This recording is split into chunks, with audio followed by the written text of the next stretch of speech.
A lot of content creators think that they need a big audience and a lot of subscribers in order to actually generate an income. And today, I'm thrilled to have Daniel Canosa on the show, who is actually a content creator who has less by the time I'm actually recording this podcast, who has less than 4,000 subscribers on his YouTube channel. Yet, he is and he was able to actually generate an income and monetize and live full time as a content creator. So, how has he achieved that? What are the strategies? What are the tactics that he used in order to achieve that? Well, I just wanted to pick his brain and share this great conversation with you. Welcome to this new episode of Build Your Thing, the podcast where we help content creators find their unique voice, monetize their work, and build their tribe of loyal fans. I'm your host, Bert Giaro, and today I'm with Danny Canosa, who's a former engineer who decided to hang his engineer code to help business professionals get more organized and productive by using Notion and other no-code tools. And yeah, with this intro, hola, Daniel. Hello, Matt. Thank you for having me. It's a pleasure. I'm very excited to have you on the show. So, as I told you per email, I've been following you, your journey for quite a few months. And yeah, can you give us a little bit of background about like how did you get started? Yes, so I was born an engineer, and I was before all this content creation thing. I was being an engineer in a smartphone company, but then all of these just went away because the company went bankrupt, and I was in a situation on deciding, okay, what do I do with my life now? And this is where all started. Then we can get a little bit more into detail, but I bring that engineering mindset, more structure mindset that engineering give us to creating systems for other people, and then in the future for companies. Okay, great. So actually, there is something that happened to your life, and you just realized that well, you cannot continue on the path. And yeah, so how did you get started? So you just took your expertise in trying to like in creating systems for others to simplify their work. So what was your first step online? Well, where did you go, and how can you walk us a little bit through the thinking and the Mhm. journey that happened actually after realizing this? Yeah, it is funny because my first step was to actually start creating Lightroom presets for making photos look much better.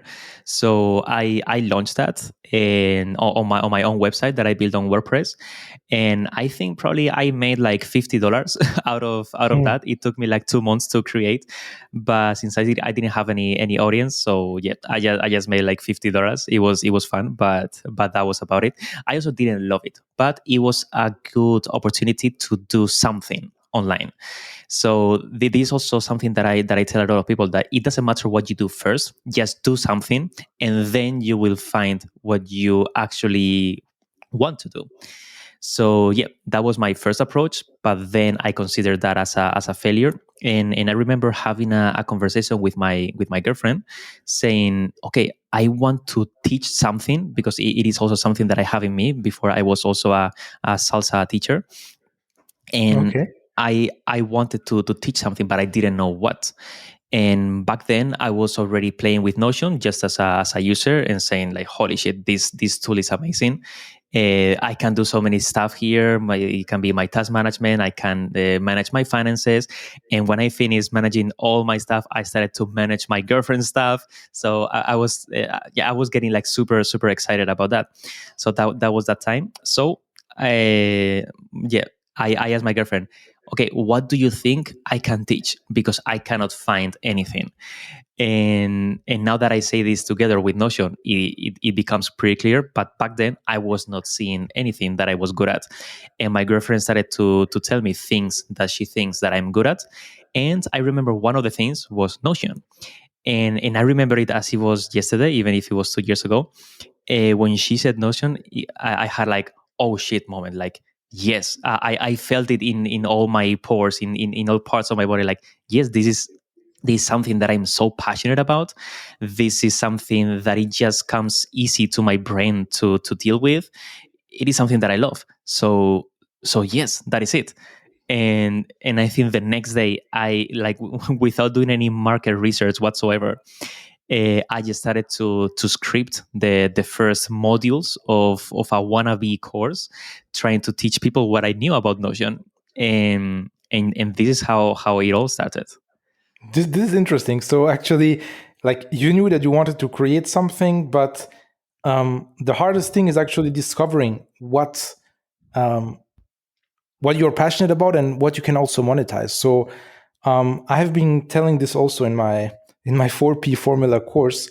I'm going to leave the link in the description, where like sometimes you like you just don't know what you're good at because it feels so natural to you.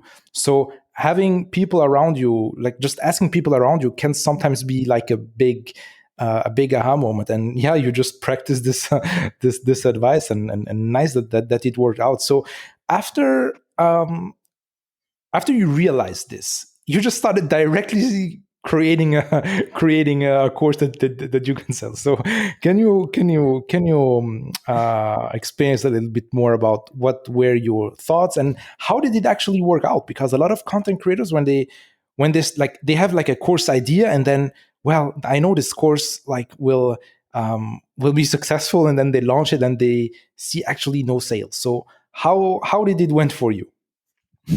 It was quite funny, yeah, because as I said, I didn't do any market research. I just started scripting stuff, and yeah, because back then I didn't have any audience. I haven't published anywhere anything. So the way that I did it is to actually script and record this course. And once I had the minimum viable course ready, I just uploaded it to Skillshare, which is a course hosting platform, but that they kind of do the marketing of your course for you. Of course, you will receive much less revenue, but since I didn't have any audience, for me this was not for money. This was just to validate that the course actually made sense. Because prior to this, I didn't really make any course. I didn't do any of these talking to camera stuff even. So yeah, I just did it as a test. And of course, it was not super successful because very few people came to it because I didn't have any online name yet. But what I saw was maybe two reviews that were positive. Okay, then the next review is positive, and I think in the moment when I have like five positive reviews and that nobody was complaining about how shitty the course was, I said, okay, maybe this course is not that bad. So probably I have a chance here. And then is when I decided to actually start a proper YouTube channel to start promoting primarily my YouTube my Notion course, and later my templates, and later my consulting and everything. And this came a little bit later, but yeah. So first I validated on Skillshare, and then I started actually promoting it, and then a little bit in the future to also host it in Teachable. Okay, interesting. So, can you tell us a little bit more about how much did you invest in time for creating the course?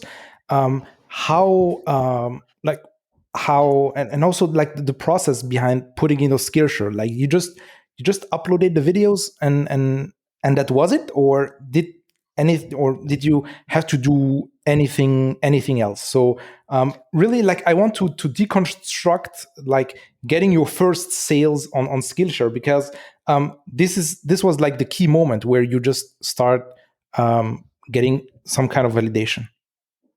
Yeah. So, well, as I said prior to this, I was also a salsa teacher. So my mind already knew how to explain things. So this means that for me, the scripting phase didn't take so long. Probably in about 3 days, I think I scripted the first three modules of the course, which is what I consider like the minimum viable course. So yeah, I got the thing scripted in 3 days. I think I filmed everything in 2 full days. So it was like 8 hours filming, because also I was not experienced talking to the camera, so it took me longer than normal. There was a lot of takes that I needed to remove, of course. So that was 5 days, and then that is it. And then I just, as you say, I just uploaded all the videos to Skillshare, and I just waited. I just waited for the comments to come to kind of validate the product. But if I remember well, I think I didn't do any marketing, so I just waited for people to come and give me some feedback. Okay, great, interesting. So, of course, like, Sorry, yeah. sorry to cut you because I forgot because the way because you told me about how you got the first sales on Skillshare. You actually don't get sales, you just get paid by the amount of minutes that people watch your course. I don't know exactly how the conversion is, but maybe it's like very, very few tenths of a cent per minute. But yeah, I think that the first month maybe I was earning like, I don't know, $20 a month or something like that. So it started like very, very small. Okay, great. So now you just had your minimal viable course on Skillshare. You were talking to yourself, well, there may be something bigger. What was the next step? Yeah. So for me, the next step, because I think I wanted to start a YouTube channel even before I knew about any of this Notion stuff, and so for me, it was the perfect opportunity. Like the next step was very clear for me because it is something that I already wanted to do. So I just started a YouTube channel, and I think I published my first video by the end of October 2020, and since that moment until now, basically, I have been posting minimum one video per week. There was some times when I was publishing actually two videos per week, but that became overwhelming very fast. So and I was stopping to enjoy the process. So I decided to go back to one video per week, and that was my next step. Then I think in week 3 I figured out, okay, I don't know how this YouTube thing works. I need some help. So so I don't know if you are familiar with Ali Abdal, but Yes. he exactly in that date he released his YouTube course, the Part-Time YouTuber Academy. So back then I also didn't have any income, so joining the course was like a very big effort for me because I was just living on savings. But yeah, I knew, or I hoped that the course was going to help me.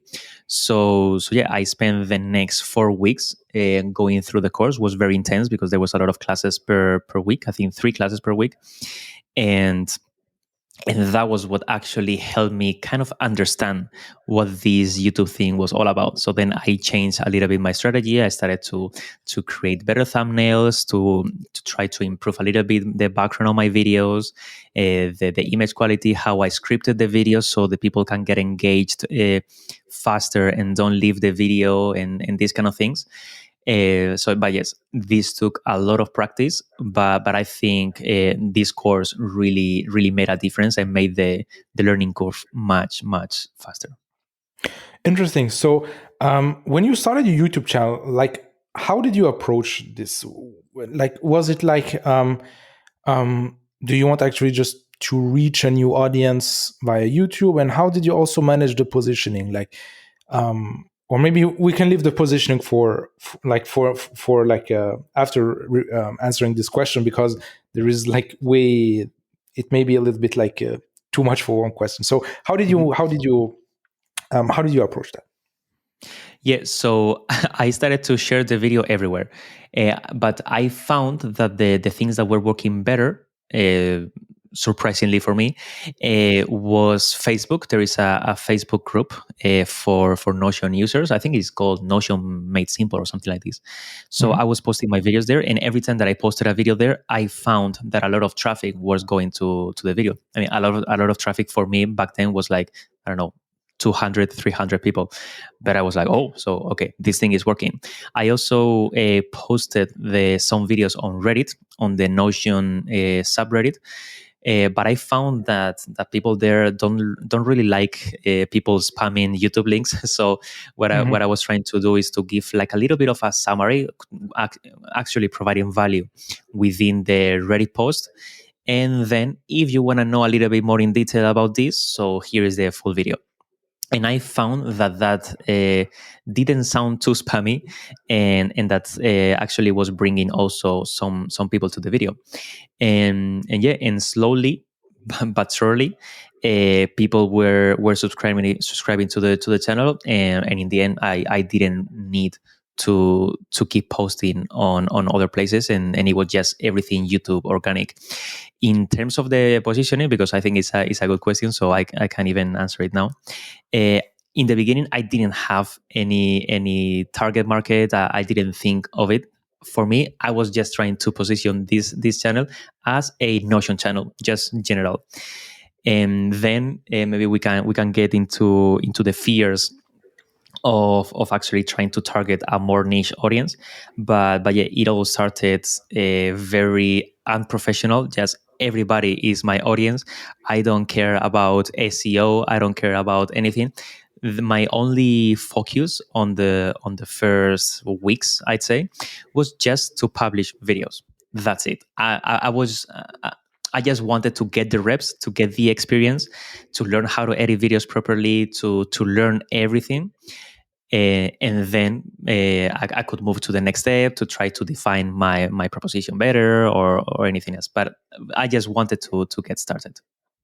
Okay, interesting. And do you think right now with having with taking a step back, was it the right thing to do?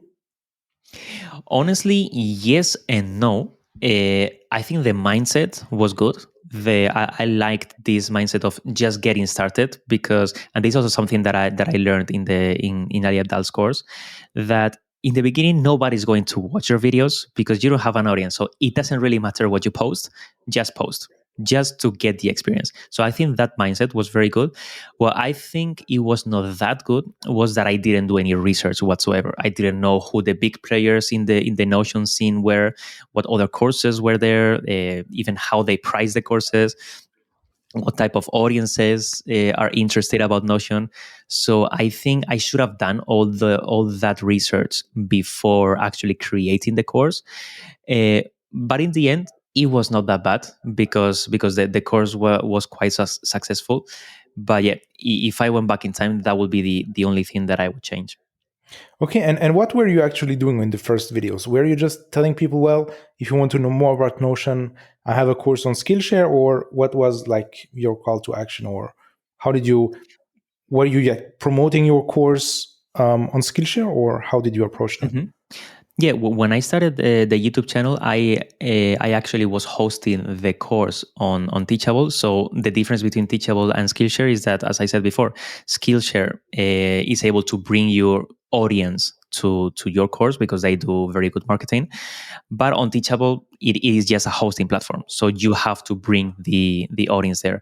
But the pro is that you can put whatever price you want for the course. So there you get paid just by the price that you set for the course, instead of in Skillshare that you get paid by the amount of minutes that people watch your course. So I decided to host my course on Teachable already, and in the videos, what I showed to the audience was different parts of the system that I was building, but I was showing the system, how they work and everything, but they were already built.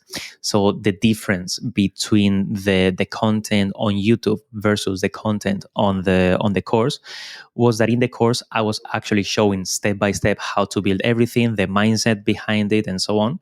And on YouTube, I was showing the already made systems and the already made templates that I was creating, and how they were helping me. But I was not getting too much into detail on how to actually build them, because I think that kind of content is not really for YouTube, because maybe it's too long, and I think those type of contents are better for people that are very into the ecosystem and really want to learn, and that's a thing for the course. So yeah, in all the videos there is always the call to action that this is my course with the link. And yep, and from time to time back then, some people also start to buy the course. Great. And how did you transition from Skillshare to Teachable, and actually being able to charge way more, like being able to charge the price that you wanted to charge? Hmm. Well, it is funny because in the beginning, I was so afraid of even putting a price that because I think this imposter syndrome really kicked in. That okay, Mhm. nobody's going to buy my course. I don't think it's good enough, even though I have gotten already some good reviews. Um, so I just priced it at I think $50 in the beginning, Mhm. which if I look at it from my perspective now, it was like a present. It was like almost free, and I saw that some people were buying at $50, and I was getting like super excited, but yeah, I was very afraid of even pricing the course, so I just started very small. And yeah, and then the pricing strategy kind of grew, and then I started to increase the price as I was also including more content and more support inside of the course. But yeah, it was a very modest beginning. Great. So you started getting some customers, and obviously then they started. Like I assume that you asked them for testimonials, and then like it started building up step by step, right? Yeah, yeah, that's right. I was also a little bit how to say a little bit shy of asking for testimonials because also it was the first time that I was actually trying to build a business for myself. So yeah, those things I was always in on the other side, on the client side, but never on the provider side. And yeah, for me it was a little bit uncomfortable to, hey, did you like the course? Please leave a review and so on. But yes, some reviews even started to come without me actually asking for them. And yeah, now for example, now I have an automated email that I think after 2 weeks automatically asks for how are things going and everything. But yeah, back then I was just doing it by hand and a little bit shy of doing it. Okay, great. So, okay, so what was then the next step? So you started increasing the price. You started that people were still buying the course, and like, how did you transition from now having a minimum viable course with having right now some audience on YouTube? Like, how did you monetize? Like, how did you monetize, but how did you?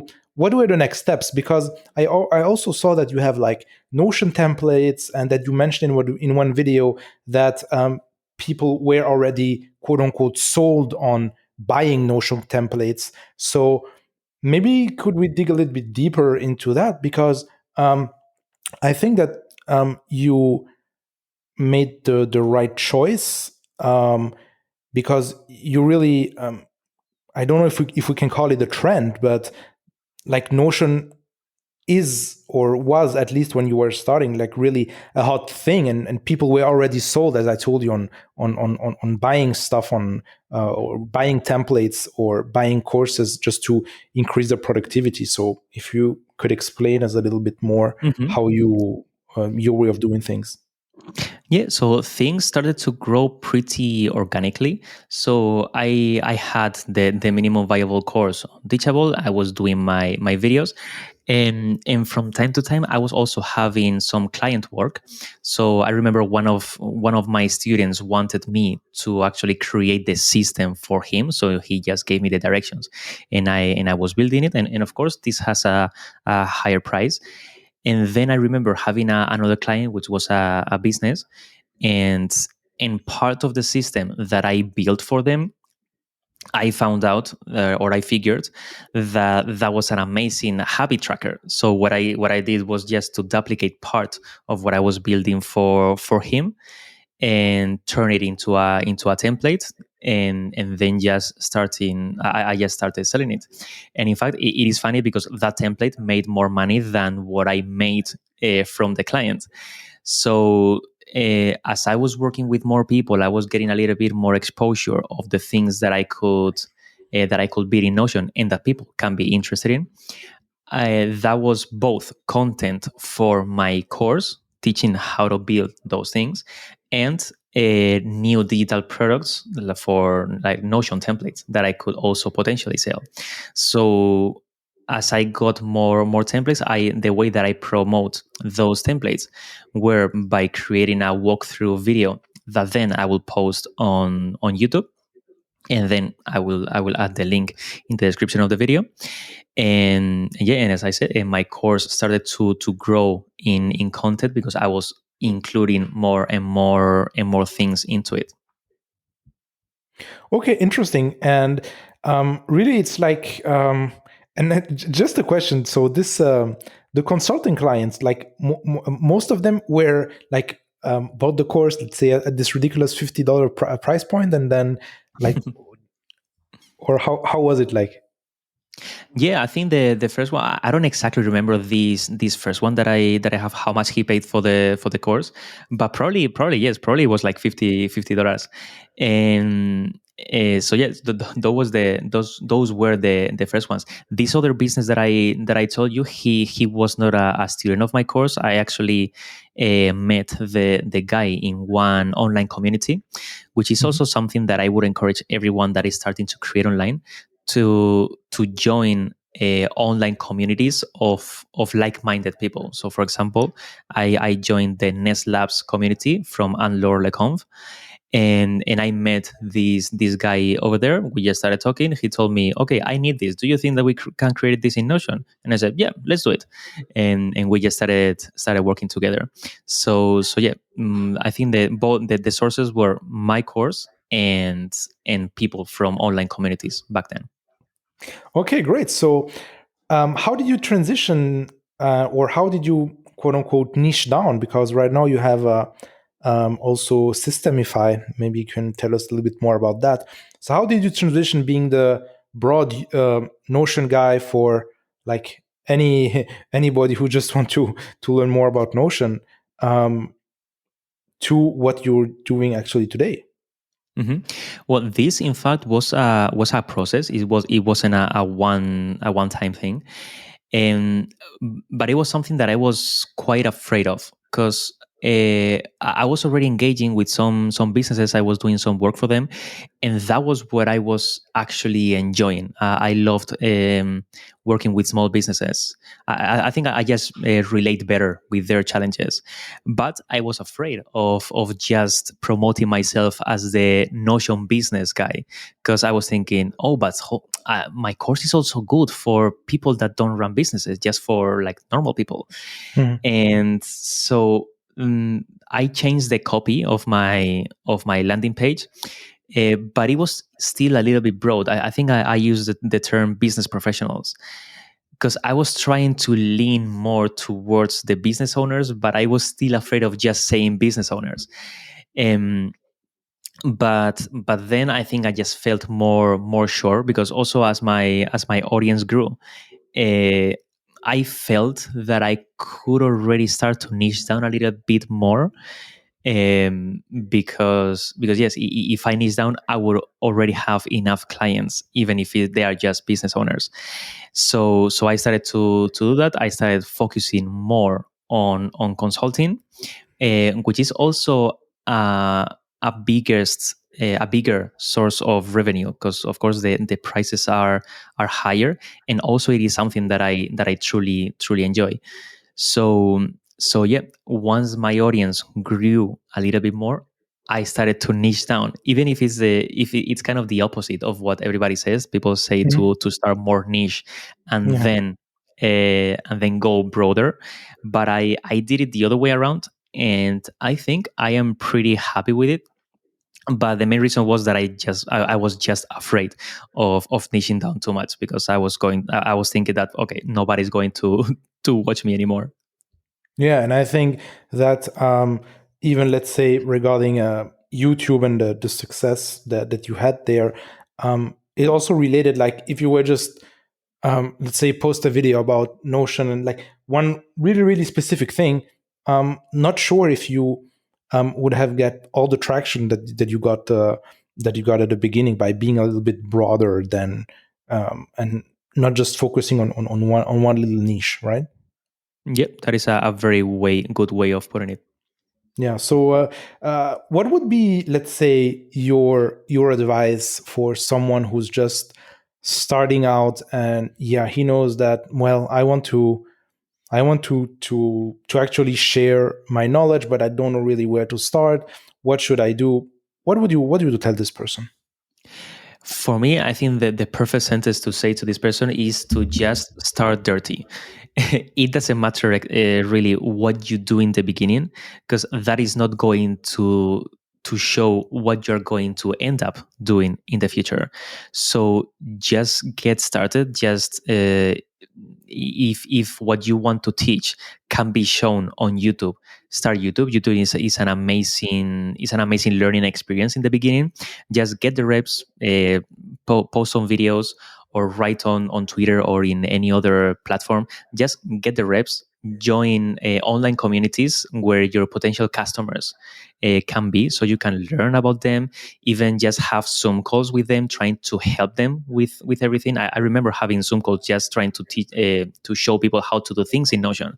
But this way, I was able to understand what they need, and once you have enough calls, you will be able to see patterns of things that normally people need, and that can start to shape what is going to be your course and what is going to be your product.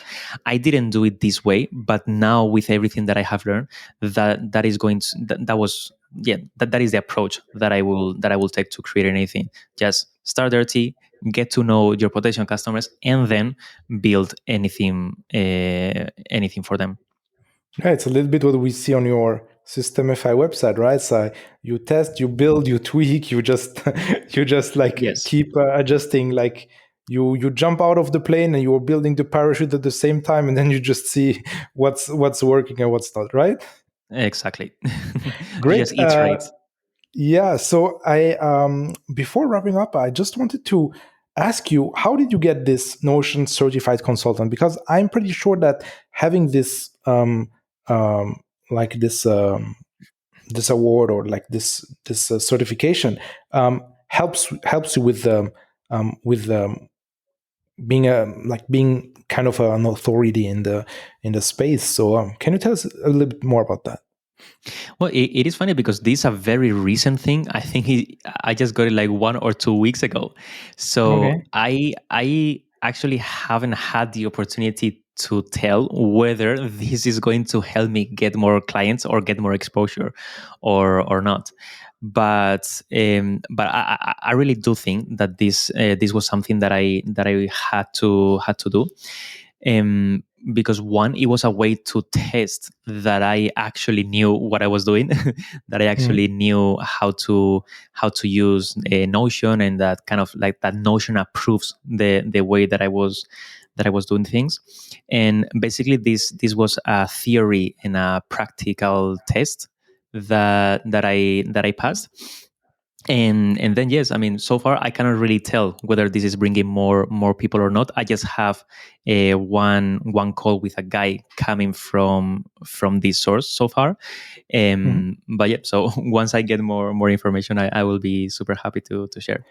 Okay, so Daniel, where can people know more about you and what you're actually up? Well, so people can. I think that the best place is on my YouTube channel. I think there people can find a lot of information if they are interested about how to set up their Notion systems. I'm sure that they will get a ton of ideas. So you can just search my name, Daniel Canosa, and I'm sure that Matt is also going to add the link in the show notes.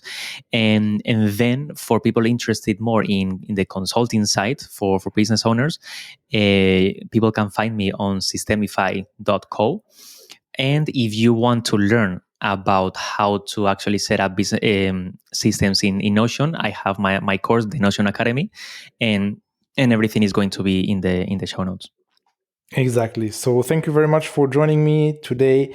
Daniel, it was a pleasure to chat with you and pick your brain about how you actually started this journey and how you were able actually to go from zero to monetizing and building your things. So congrats on that.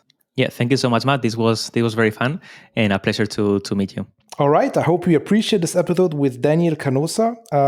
As Daniel told, I'm going to leave all the links in the show notes. So don't hesitate to check it out. And if you like this episode, please, the best thing that you can do is actually spread the word and just subscribe and leave a review on the podcast platform that you're using. And yeah, with that being said, I see you guys in the next one.